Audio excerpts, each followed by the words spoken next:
Unless the board has any questions of Mr. McHugh, I'd ask you respectfully to accept him as an expert witness in the field of environmental science. Do I have a motion? I'll make that motion. Okay, motion, do I have a second? Second. Okay, all those in favor say aye. Aye. Nays? Thank you. Mr. McHugh, you were hired by the applicant to perform a scope of services. Could you describe what the services that you were asked to perform are? Sure. We're engaged to flag the wetlands on the property within this area. That's a wetland delineation, and we were also hired to assist in the permit application. And have you prepared a report to present to the board? Well, I've prepared several documents, yes. Okay, why don't you go ahead and make your presentation. Thanks. There are wetlands on the property, as Alan described. On this plan here, the wetland line is identified with basically individual flagging. You can see those numbers on the plan. What we do is we determine where that wetland edge is, and we physically hang survey flagging with consecutive numbering. Professional land surveyors come out and survey those flags, and that's what you see on this plan. DEM applies, let me back up. The wetlands here classified as swamps under the Rhode Island Freshwater Wetlands Act. There's a wetland in the northwest corner of the property. There's a corridor of wetland swamp to the east of the proposed array. And there's also a linear east to west narrow wetland corridor just south of the proposed array.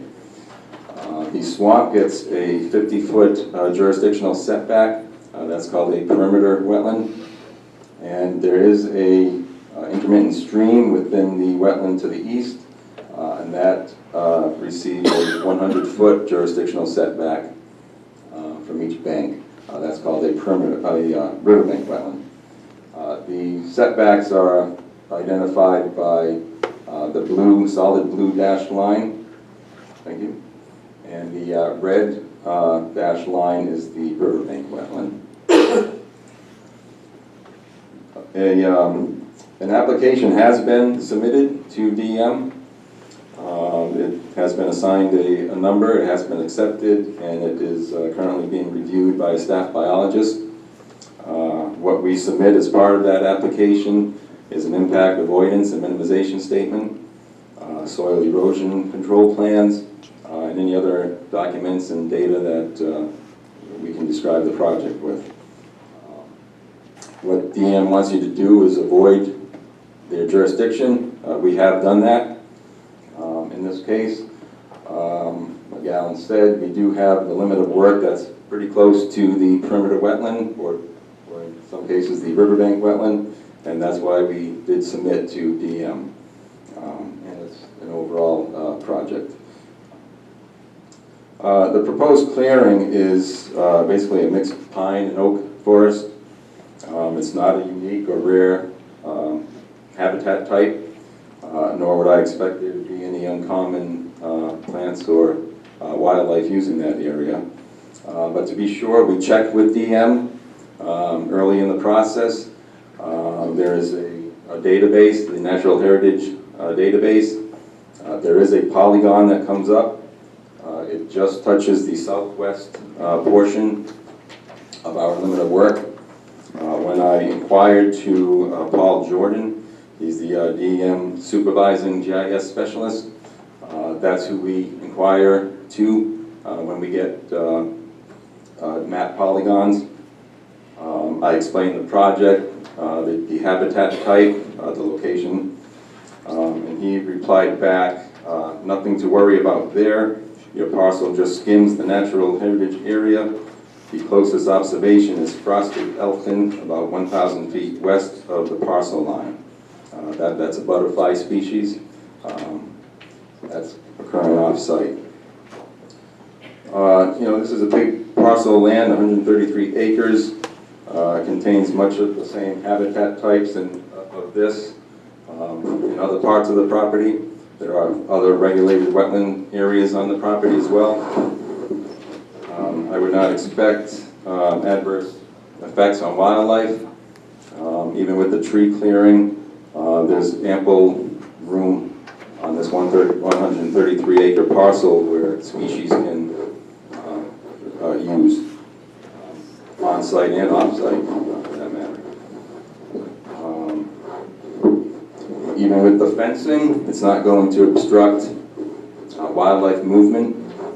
There's ample opportunities to go around the fencing on the regional landscape. Wildlife species do tend to use the wetland corridors. And finally, we were asked to do a visual assessment of trees greater than 50 years old. I did that. I estimated there to be about 0.69 acres within the area that's going to be cleared. So that means 0.69 acres of trees that are above 50 feet or above are going to be taken down? 50 years, yes. That's what did I say, 50 feet? I'm sorry. Yeah, and those aren't individual. I lumped in some polygon areas. Okay, So I can you didn't explain visit- polygon areas? When I went out on site, I didn't count each Each tree? physical tree. Okay, In some cases, there was a big stand that I visually assessed. These trees appear to be greater than 50 years old, so I drew that as a broader polygon, not Okay. just an individual tree. okay, and with respect to the wildlife, you consider all species of wildlife? Because you mentioned butterflies. Did the person who said that there was nothing to worry about, did he visually come out and inspect the site, or he did it? No, he just Reports. he just looked at the database for the natural heritage. Okay, Um, and that database is updated how often? It's been updated, I think within the last 4 or 5 years. Within the last 4 or 5 years. And just, if you could speak to the riverbank wetland, which seems to go fairly close to the roadway that's being constructed, the new roadway that's being constructed. Is there any kind of an impact on a water source near, I mean, it's a wetland. Right, well, we're maintaining the 100-foot buffer, so that's going to be a vegetated buffer. Okay. So that should provide a good buffer for any. And there aren't any concerns about the construction of that road, any type of gravel or anything, or there's nothing that's going to leach into the wetlands or negatively affect them? Not in my opinion, no. During construction, we'll have soil erosion controls. Okay. So- And my understanding is that from time to time, over time, wetlands shift. Is that the 100-foot buffer? How long is that adequate for? Yeah, well, in some cases, they shift. And here, if you look at the topo, the contour lines, that wetland going east to west, that's not changing for a while. That's at the base of the slope. Okay. As is, it's more gradual, but the wetland that contains the stream, Yeah.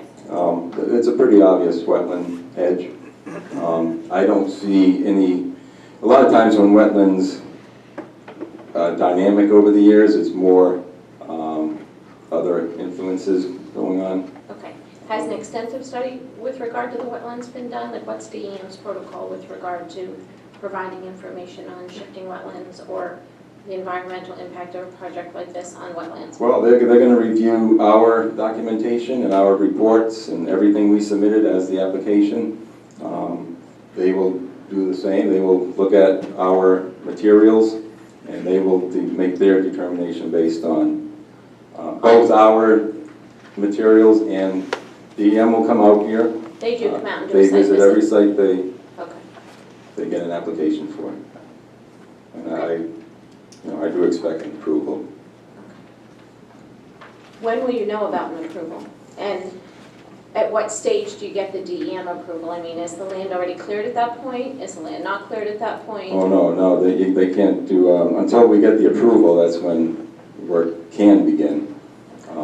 That's just DEM's approval too. I mean, we still, the town approval. There's other approvals. Right, I understand But that. DEM issues their approval. Once the applicant gets all other approvals, then they can start. And at this point, there has been no construction, no clearing, no anything on that Not property, to my correct? knowledge, no. Not to your knowledge, okay. Thank you. You're welcome. Any further questions of this? Thank you. Mr. Chairman, at this time, our last witness is a real estate expert, Jamie Miles, and if I might have him come up and identify himself and be sworn in. Please give your full name and address. James A. Miles, 110 Old Harbor Road, Little Compton, Rhode Island. Please raise your right hand. You swear to tell the whole truth and nothing but the truth in front of this board? I do. Mr. Miles, what is your profession? I'm a licensed real estate appraiser in the state of Rhode Island. And how long have you been in that occupation? About 37 years, maybe a little more. And have you offered expert testimony as a real estate expert in city and town boards in the state of Rhode Island before? Yes, I have. And have you been accepted as an expert witness in communities in Rhode Island? Yes, I have. And your CV is attached to the report that I'm going to submit to the clerk and the board in a moment, isn't that correct? Yes, it is. Unless there are any questions, I'd respectfully ask that Mr. Miles be accepted as an expert witness in the field of real estate. So moved. Second that. Second, please say aye. Aye. Nay? Ayes have it. Thank you. Mr. Miles, you were asked by the applicant to prepare a substantive real estate report for this application, isn't that correct? Yes, it is. Yes, it is. And as part of that scope of services, you reviewed the project, visited the property, and are prepared to offer an opinion as to whether or not the use will have any adverse impacts on the property values of the surrounding properties, whether this proposal is consistent with surrounding land uses and consistent with the comprehensive permit of the town. Is that correct? Yes, it is. This is the report you prepared, is that correct? Yes, it is. I'm going to hand this to the clerk at this time to have it put into the record. I also have copies for all of the board members if you want to flip through it as he testifies. Yes, I would.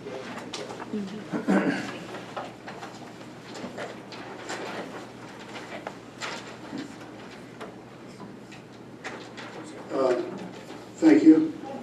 A principal part of my investigation with respect to this property was looking for published peer-reviewed statistical data reports, previous analyses of the impacts of solar arrays.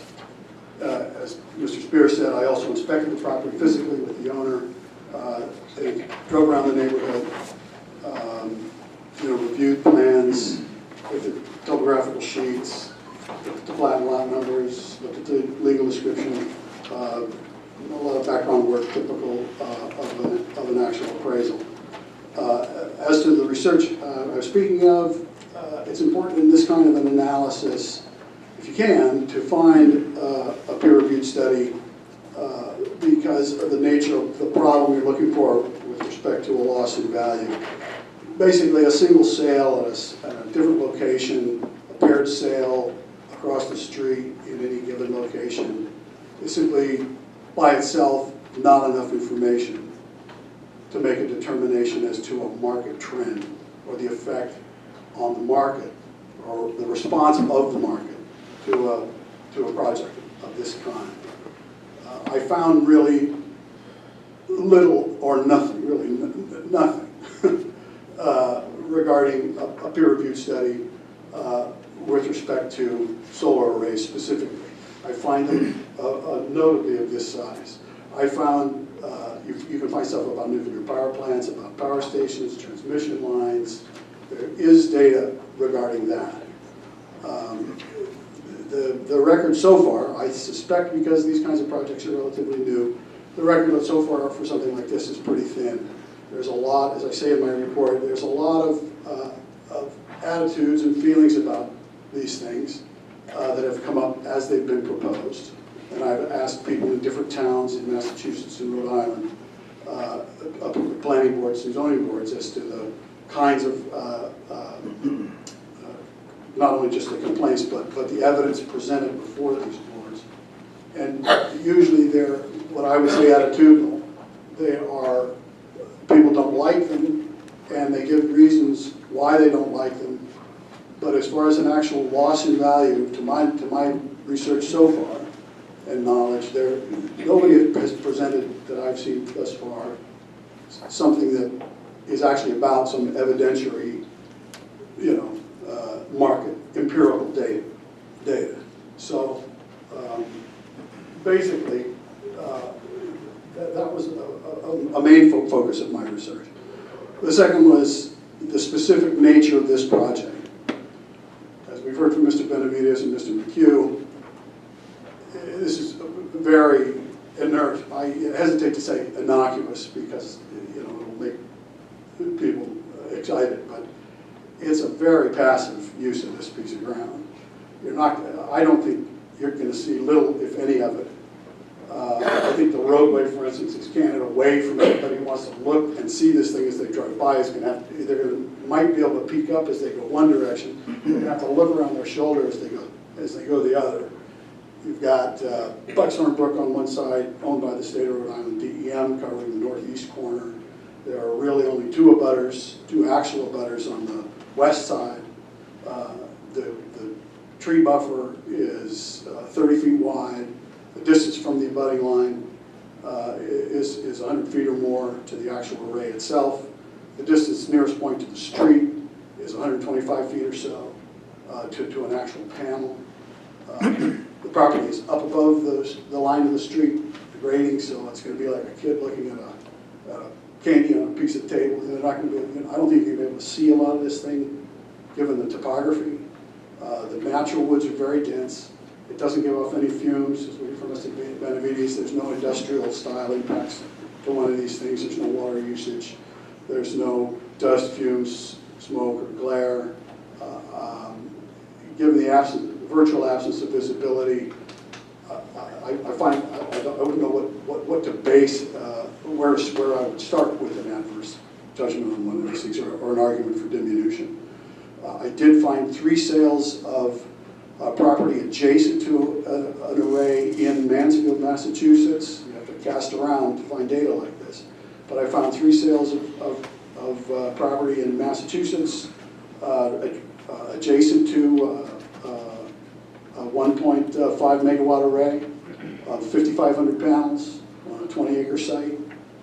I found, based on my inspections of those properties and comparisons to what I consider to be comparable properties in the neighborhood, and discussions with the broker and office manager that handled these deals, they attested there was no impact to these houses. These are new houses, by the way, and that the sales adjacent to the array are consistent with the sales away from the array. So in that particular case, although I have reservations, as I've said, about using such a small amount of data relative to really a sort of market-wide sort of a problem, in this particular instance, there's no, in my opinion, there's no effect. The effect is negligible. And the other, as a side note, if there is a rule, if there is a general rule about diminution, then these sales contravene it, and the question would be, well, what is the rule? If these sales aren't affected, and there is a rule, what would that rule be? The response here is, the effect here is, in this particular case, is 0. So the question would be, what would cause this to happen? So that's the essence of my work and my opinion. So. At this point, I have some specific questions for Mr. Miles. Mr. Miles, the Planning Commission agreed when you testified before it that the proposal was compatible with the surrounding uses. Is that your opinion here this evening as well? Yes, it is. Yes, it is. I consider it to be, as I said, a very passive, innocuous use. I don't think it's more obnoxious than a lot of agricultural uses in most of its operations. The Planning Commission also found that the application and the proposal would be generally compatible with the Coventry Comprehensive Plan. Are you in agreement with their findings that it is compatible with the Comprehensive Plan? I would agree with the planning board, yeah. And specifically, Certainly defer to the judge. is it your opinion that it's compatible in the sense that the community services and facilities element of the comprehensive plan encourages energy conservation, as well as the siting and construction of power facilities. Yes, I do. And they also found, and you agree, I believe, that the future land use element of the plan, section D12, provides that certain higher density land uses require more stringent review in the low and the very low density residential district. Yes, I do. And you also agree, as the Planning Commission did with regard to the comprehensive plan, that section B.3.2 of the land use and zoning element states that the RR5 zoning district is characterized by certain non-residential activities incidental to a rural environment. Yes, I do. And lastly, and please bear with me, I'm sorry, the Energy 2035 Rhode Island State Energy Plan element of the state guide plan encourages local and regional utilization of renewable energy resources such as solar energy. I would agree with that. I have no further questions of Mr. Miles, unless you have any questions. Of course, I have some questions. With regard to the comprehensive plan, compatible uses, is your opinion based upon like noise and constructed farm equipment, I mean, stuff like that? That's why you're saying it's compatible? Yes. Okay. And Attorney Spear had mentioned a couple of sections of the comprehensive plan. In my review of the comprehensive plan, because it's at every zoning board meeting it's referred to, section B24, wildlife, ever-expanding development activity affords potential negative impact upon sensitive wildlife habitats. Section D, 1.3, the comprehensive plan seeks to maintain Coventry's diversity. Each area contains important resources that contribute significantly to Coventry as a whole. There's 3 separate real sections in the town of Coventry. One is over sort of by the high school, one is the Anthony district, and one is Green. So it's your testimony that it's compatible with the comprehensive plan. Section D1.4 actually says the plan for commercial and industrial use is extremely limited. No plan for large-scale commercial development business parks have been devised. Another reason for limiting commercial and industrial use in Western Coventry is the undesirable secondary growth impacts associated with commercial type development. Is your testimony that approval of the special use permit for the solar, that's not going to open the door to other people wanting to have the same? Because I get what you're saying about you thinking there's a negligible impact real estate wise. Yes. There's not a lot of empirical data, so this is kind of a new, not that solar energy is new, but renewable energy, it's in the forefront now. There's not a lot of situations, I don't think, that you can use as a study to support your argument other than that there isn't a lot of empirical data. That's an important point, but I mean, that's sort of the point. I mean, I found examples where it doesn't happen. Where it doesn't happen, in Mansfield, Massachusetts. Right. Okay. And I know of no example in Rhode Island that will show it happening. Okay. Consulting the land use plan, it seeks to protect the diversity of Coventry by recognizing Coventry's diverse features and planning for the continuance. Do you have a response to that and how this particular project,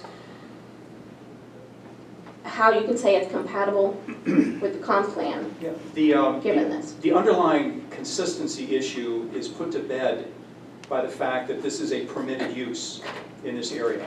Okay. It can't be a permitted use if the town has determined that it's inconsistent with the comprehensive plan. So the overlying philosophical land use decision was made by the town to say that this is an appropriate spot to put these. So any argument that can be made from the comprehensive plan that this can't be put here cannot be driven from a fundamental standpoint that it's inconsistent with the comprehensive plan. It's like saying that you couldn't build a house in a rural residential zone. The issue, and this is where you're on the right track, is whether or not we're entitled to a special use permit. So this is where, in order to be capable of being put on the site where it's permitted, we've satisfied all of the criteria in the zoning ordinance to allow the special use permit, which is what we've done. This section about compatibility with the comp plan are these issues here that are in front of you that we talked about, that I had him read into the record. These are the issues that the planning department and the planning commission and the expert witnesses all went through together, going through an analysis and weeding through all of those things, trying to find out where it is in there that this fits in that scheme of planning, and everyone agreed that it does. But if you find something in the plan that says that we don't want to encourage development in some area, that doesn't mean there can't be development. This site could be taken tomorrow and someone could clear all of it, as much as they could, without getting into jurisdictional wetlands, and farm it. Right. Cut down all the trees, put in farms, use pesticides that they can get put in. Someone could put up large metal barns if they wanted to.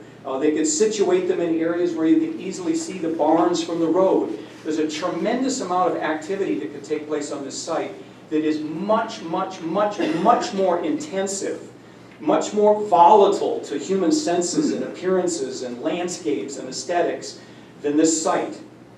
So the idea that it's not consistent with the comp plan by finding things and sort of cherry picking things that you don't like, it doesn't work from a land use standpoint. But I understand their arguments because they show your concern. Well, I mean, I'm certainly not cherry picking, I'm reading directly from our comprehensive. I know, but it's a matter of going through and trying to find them, and that's the analysis that you have to go through, and it's the analysis that you should go through. And I just want you to see that those sorts of things don't demonstrate that this is something that can't happen, because it's permitted. It's permitted under the zoning ordinance as long as we satisfy the special use requirements. And in terms of what the property can be done and yielded, you can do things here that are so much more extreme. I understand. Way more extreme. So we don't want to try to close this down on something that is not part of the regulatory process in the town. That's my argument. Did we add did we No, cover- you absolutely did address it. I don't necessarily agree with you. That's all right. But, I mean, I think the comprehensive plan is the law of our town, and it's what the plan for different sections of town makes Coventry unique. We have, Yeah, and if we were asking for a variance to put this in that spot where this town wants it to be rural and unique, and we needed a variance, that would be just, you would hit this thing out the door yeah. in seconds, because it wouldn't be permitted, it doesn't fit. This is allowed in this site. The town council has already weeded out this issue of rural areas and compatibility by making it a permitted use, so long as you meet the special use criteria. And this is considered commercial? Yeah, I would say it would be light commercial if you wanted It's a to. utility, technically. Yeah, utility, it's I would call it a utilities. light utility. And as Mr. Benavides says, I mean, these things can be very big. No, I understand that. And this is, to my knowledge, a relatively small one. And I also like to point out that people, you have to, just with respect to the whole process, is that people put these devices on their homes and with increasing frequency. And there are studies relative to solar panels with respect to individual houses. In fact, those values go up relative to houses that don't have them. And so people deal with all of the same issues with their kids with baseballs and, skiing off the roof and stuff like that in their own homes that they would do here. So I think that there's a just driving around and seeing these things on the roadside in individual homes, I think is testimony to some of the concern that a lot of people may have about it. Okay. That concludes our presentation. What I'd like to do is just reserve a little bit of time after public comments to come up and button things up at the end of the hearing, if that's acceptable. Thank you. Did any other members have any questions? Okay, sir, please, if you'd like to please give your full name and address. Yes, my name is S. Paul Ryan. I'm an attorney with offices in Barrington, Rhode Island. And I represent a nonprofit which was formed here in Coventry in 2003 called the Clients of Citizens Advocating for a Safe Environment case. And I gave, Are you gonna give testimony, sir? I would be sworn. You swear to tell the whole truth, nothing but the truth in front of this board? I do. Thank you. So I'd like to, I've got to give Mr. Spear a copy of this, but I do, the reason I'm doing this is I do not represent everybody in the audience. I do not represent everybody In in this the audience. Only those members of the case and the ones that have standing, that create standing for case, are only those members that are subject to mail notice of the hearing. My presentation is going to be, Lift your mic up. my presentation. Lift it up, there you go. My presentation is going to be strictly limited and on the legal aspects of the application. As Mr. Spear and Mr. McGilvery know, I usually am presenting expert witnesses and the rest of it. I am not doing that at this hearing. I have a brief memorandum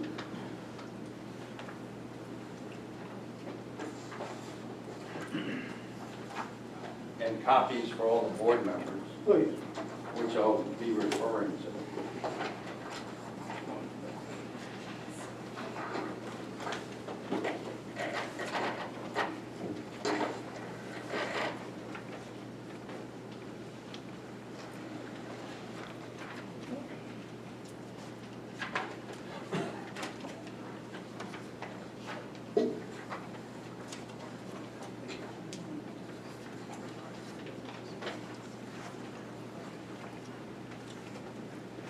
And I am not going to read this memorandum, but I'm going to highlight certain aspects of it. The state statute pertaining to special use permits states a little more strict standard in terms of the comprehensive plan than the town of Coventry states.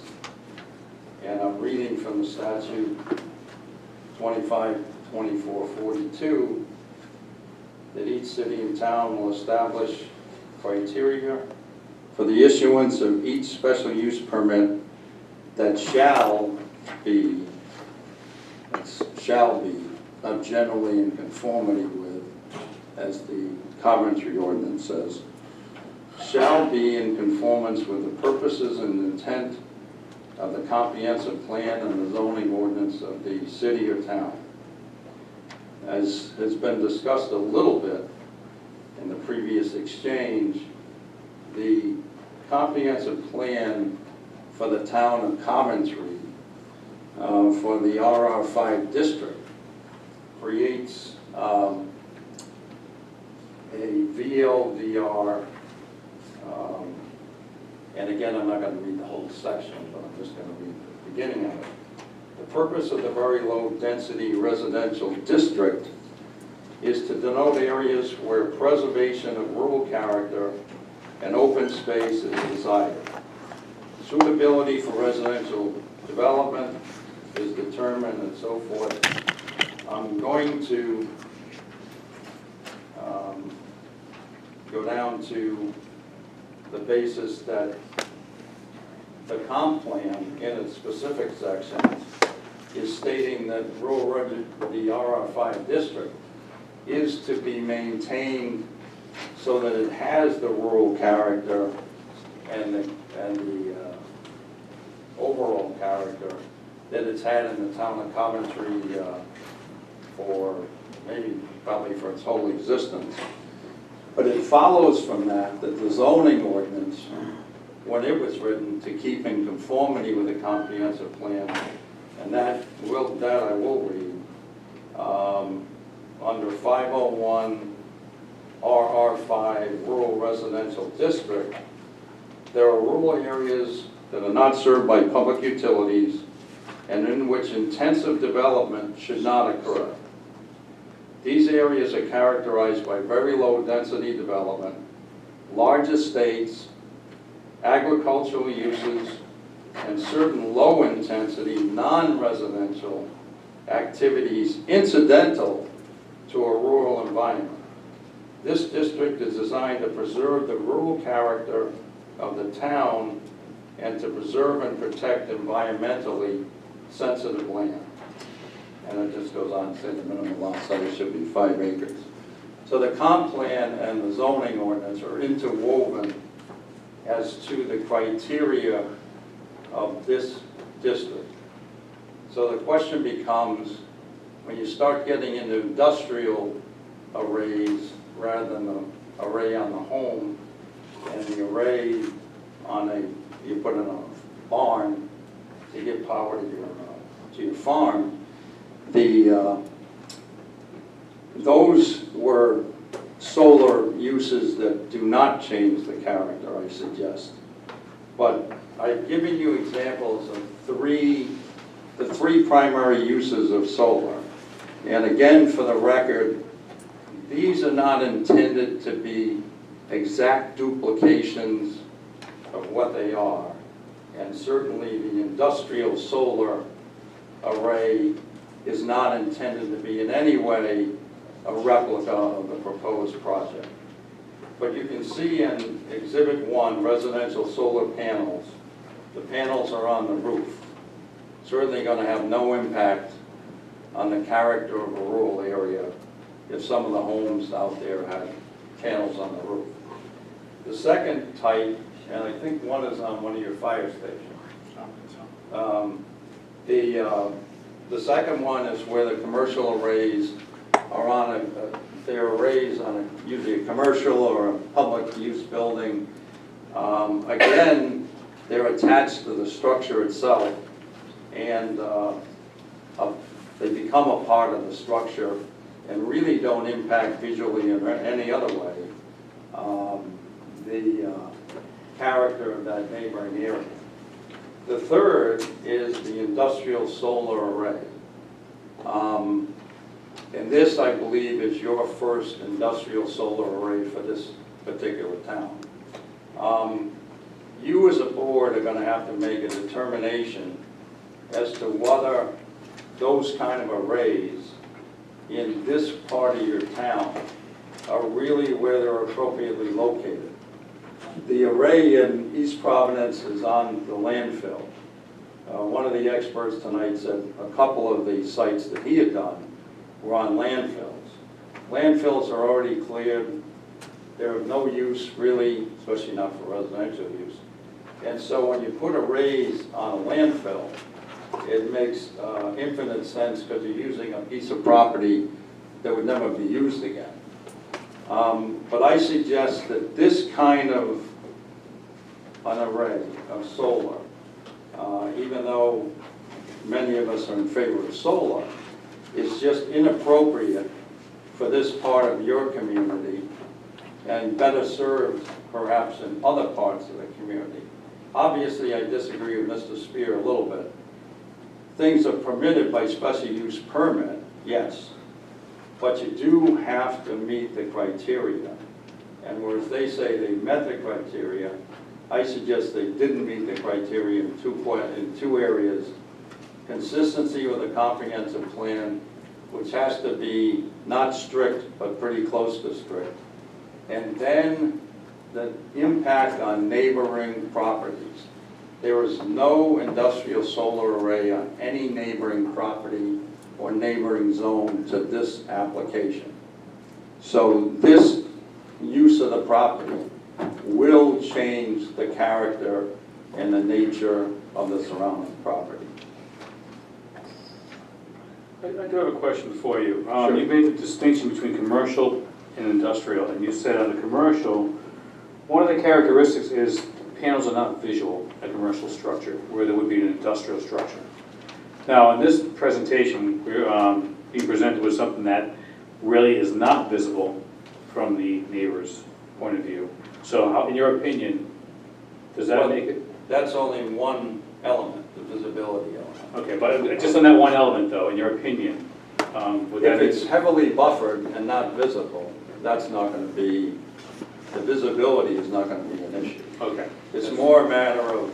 So what is the issue? What is the issue? What they said is exactly correct, in that the net metering is really sending this power into the grid. So it's like you had, it could be anywhere. It's like they, instead of a new power plant, it's a facility on this property. It's feeding the grid with power. And the only other thing I was going to say is, when it relates to fire and solar facilities, I think it's the transformer that's really the issue. The panels themselves are unlikely to catch on fire, but transformers catch on fire on phone poles. Never mind in a solar array. So is that's my So you're presentation. saying that if you're powering your farm or your house, be okay, but since this power is going to the grid, it changes. It changes it to a real industrial, commercial use of that property. But if it powered a home or a complete farm facility, it'd be different. It would be different. But I'm not talking about visually or anything else. I mean, it would be a... You're just saying the use and where the source is going. That's part of the argument that I have, that it's really a commercial, industrial use. And it's really the word industrial is really where the concern falls. It's not so much commercial, because Right. you can operate a farm out there and sell fruits and vegetables. Sure. It's a commercial operation, but it's Right. not industrial. So I think you're really making the line between commercial and And industrial. industrial. Right. So what you're saying is, this is a farm, solar farm, and yet it's not. Right. It's taken a area that's RR5 and created a use that is not incidental to farming. It's a commercial use, a commercial industrial use.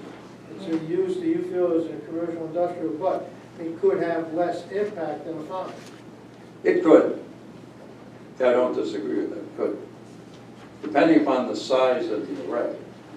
When you get, and you've got one coming up, it's a lot bigger than 1 megawatts.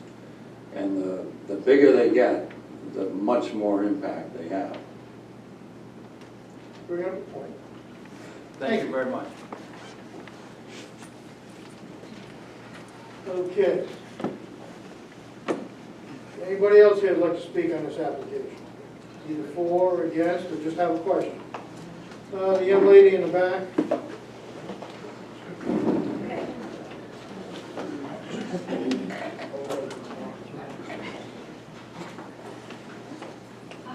I'm going to ask you to give your full name and address and raise your right hand. Deb Scaling, Hold up. Microphone. Hey, Deb Scaling, 310 Lewis Farm Road. You swear to tell the whole truth, nothing but the truth in front of this board? I do. Oh, I forgot my glasses.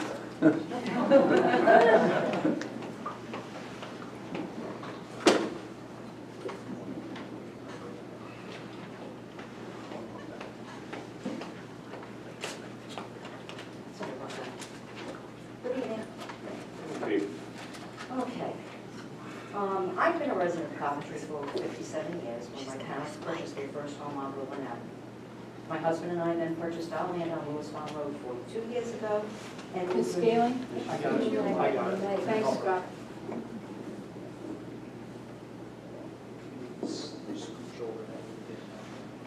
Okay, is that all right? a little bit No, closer, a a little little closer. Just like you're singing. I know, huh? In your mouth. I know. And we built our newly built home, we newly built our home 36 years ago, and have raised 2 children through the Coventry school system. This board may be our last hope in keeping Green and Western Coventry the way it is, as per the town's comprehensive plan to preserve and protect the RR5 area. The nature and peaceful, quiet, laid-back way of life is why we choose to live out here. Please be reminded, we are not against green energy, we are just against where this is being placed. These solar farms, wind turbines are suggested by many departments and organizations located all over the United States to be placed on contaminated or brown lands. It does not make sense to clear-cut acreages of trees, some over 100 years old, and God's natural green, to replace it with fabricated green that is set to last for 20 years.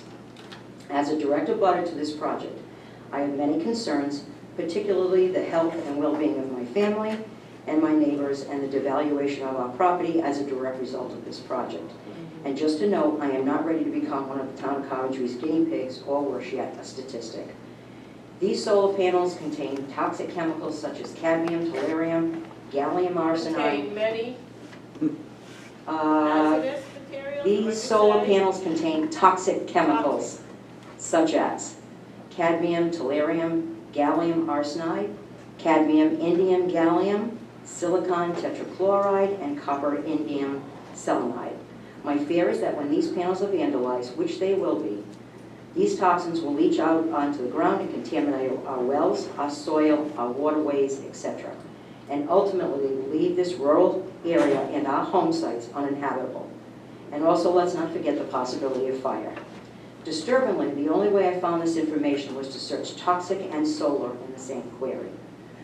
There are also studies and articles that speak of EMF or EMI radiation, which causes cancer and/or leukemia in adults and children, and ADHD in children. I also want to note that solar energy in rural areas is in its infancy in the United States. Due to this fact, local, state, and federal governments currently have insufficient data to justify the cost regarding the long-term effects of green energy on the environment. As a result, they are reactive rather than proactive, and this is a major concern, especially when these solar farms are in one's backyard. So we therefore have to count on studies from independent doctors who have studied this, two of which I have noted below. Dr. Sam Milham wrote a paper entitled The Dark Side of Green Energy. Here's a small excerpt of his paper. Years ago, when photovoltaic, solar, and wind turbines came on the scene, I thought, as did many others, that this would be the salvation of the planet, and fossil fuel, greenhouse gas, planet warming scenario was on its way to being solved. As I have worked with and studied the so-called renewable energies, I believe that we have opened up a Pandora's box of unimaginable problems, including severe threat to human health. Dr. Joseph Mercola also wrote an article referencing Dr. Milham's book, Dirty Electricity, and wrote, in a nutshell, dirty electricity, or more accurately stated EMI, impacts your biology, specifically your mitochondrial function, which we've now come to appreciate is at the heart of virtually all chronic disease. My question to this board is this. Knowing this above information, as well as what was contained in the packets that you have in front of you, how can you justify granting approval to allow this solar farm or any other solar farm or wind turbines to be placed in the western end of Coventry? You have a petition in front of you with nearly 300 signatures against solar farms and wind turbines in our area, and the list is still growing. It may not be in your neighborhood at this moment, but that can change, especially if the precedence is set with other projects such as this.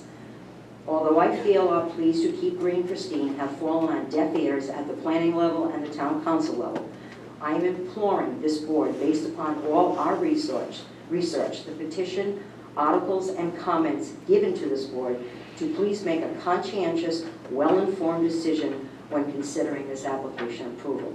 You, the zoning board, have your own voice. You do not have to vote yes due to recommendations from the planning board. We are counting on you to vote with the residents of this area and against this detrimental change to our community. Thank you.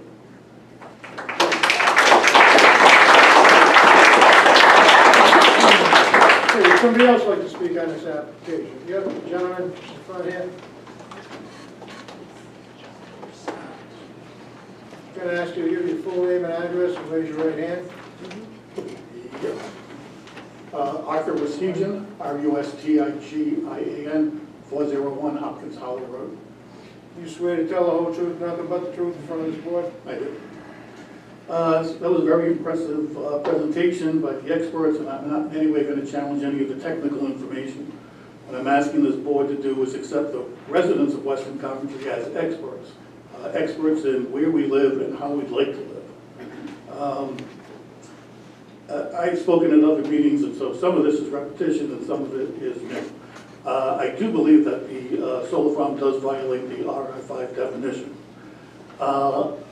Whether it's commercial or industrial, I'm calling it industrial. These are machines, panels are machines. They are manufacturing energy. It is an industrial site. It may be passive, it may be unobtrusive, but it is an industrial site. This is also a for-profit site. I mean, this is the purpose. The purpose is to make money. It's a for-profit company who is seeking a profit. I'd like to also refer to a couple of documents. First is the Rhode Island State Constitution. Article 1, Section 17 calls for the conservation, of natural resources and to adopt all means to protect the natural environment. Also, citing Rhode Island State Guide, specifically elements 121 and 161.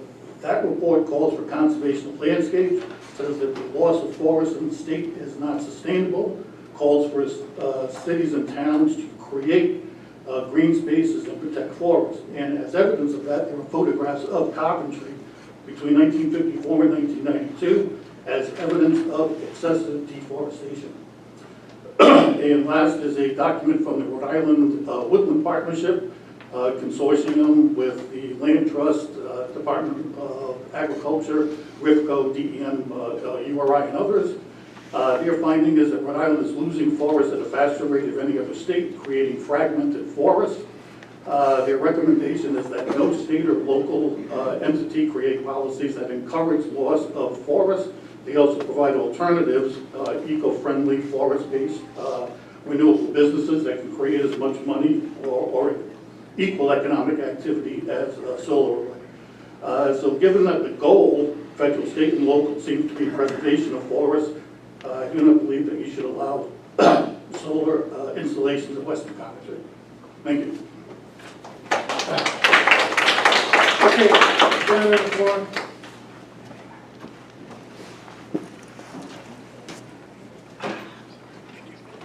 Please give your full name and address. Dan Pettigrew, 52 Railroad Avenue. Please raise your right hand. You swear to tell the whole truth and nothing but the truth from this board? I do. A couple of things I wanted to straighten out. They were talking about the deforestation. I own the property for 18 years now. I lost 60 acres of it to 2-acre rural zone, just to make that point. Never fought it. The section where the solar farm is going to hopefully go is new growth. It was cut off 20 years ago, almost completely. There's no old trees or none of that. I'm very aware of that kind of stuff.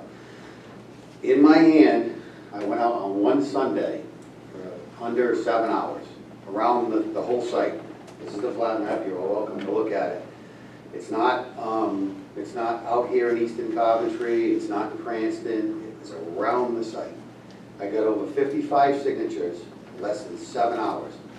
People were for it. I didn't get other signatures because they just didn't want to sign. They didn't want the same people that are here tonight being upset with them, so they put a neutral, the yellow circle. It was redundant. It was overwhelming, the people that want this project. They said, could you put houses? I said, yeah, we could do over 20 houses. They don't want the houses. They said, let's go with the solar. We like it. Please, fact. everything will be dressed up here. It's a No fact. conversation in the audience, or you will be removed. So we went down this road, under 7 hours, over 55 signatures. I could have just kept going, but I'm a busy guy. And that was all in one day, not repeated days, it was one day, on a Sunday. So it's overwhelming how much the people wanted it. So I guess that's all I got to say about it. I have a question for you. Do you live on that property now? Yes, we do. Do you have any concerns of your health or safety concerns? None whatsoever. The reason why I wanted to do this is so I can preserve the land. And they're assuring me that these panels, everything, there's no toxicity, that they're safe. So I'm doing this. What else am I? There's 130 plus acres there.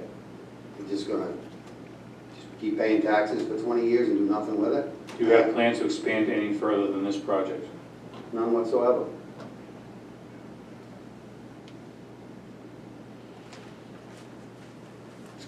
Yes, waiting up front.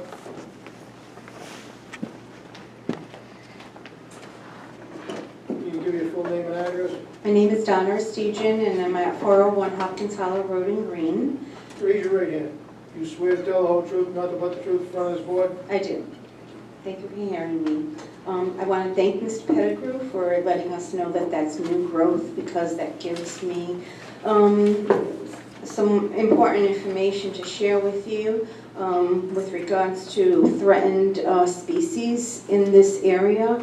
I only have one copy, so I don't know who I can give it to, but the map shows this area all the way, that's Kent County, all the way up into Greene and into Connecticut, that the New England cottontail is a threatened species, and their habitat is new growth. So I wanted to give this to someone to... Give that to me to tell them. Do you want me to enter this as an exhibit?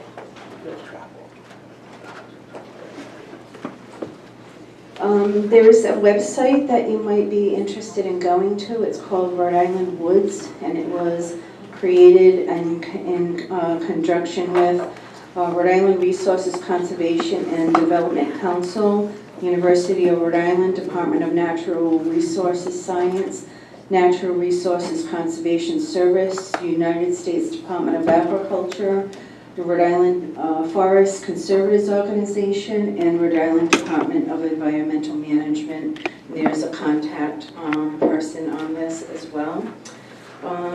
Their website, I printed out a few things, you can have this. It goes on to explain some of the articles in the Rhode Island Constitution, and it has to do with forested wetlands, right to farm, and for Mr. Pettigrew's information, if this does not go through, if it gets voted down, there is assistance from this group and from the state to help farms and preserve their land, and there's different kinds of programs, so you might be interested in this as well. This also talks about the municipal zoning authority and how the state has a comprehensive plan that kind of meshes with the local comprehensive plan, in which you all know that this is an RR5, and this type of industrial installation is not allowed. This article also talks about the current threats in our area, and then Rhode Island's Woodland Partnership, their strategic plan for this. Why don't you give me this?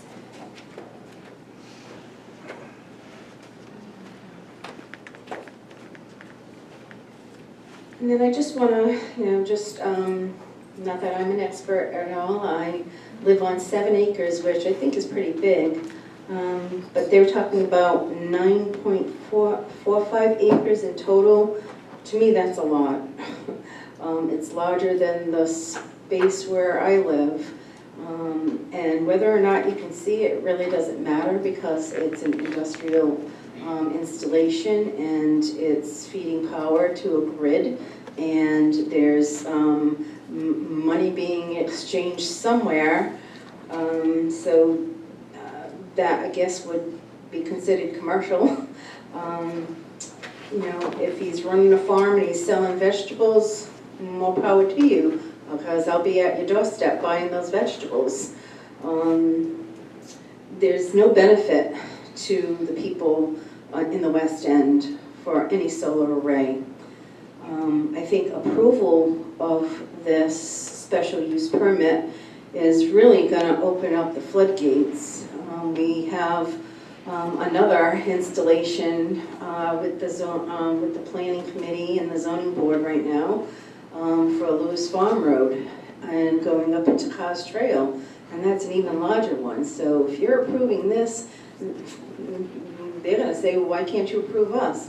And then the next guy come knocking on the door is going to say, well, why can't you approve us? And before you know it, our forests are so fragmented that we're looking at solar arrays all over the place. And that's not what green is about. Its history is probably one of the reasons why we moved out here. My husband's family grew up here. There was a house on my property before I moved there. It was in disarray, and we had to tear it down when we built ours, but now we've got grandkids, and we want to have them running around and want them to know what it was like, what it's like growing up in a rural area. They were talking about fire,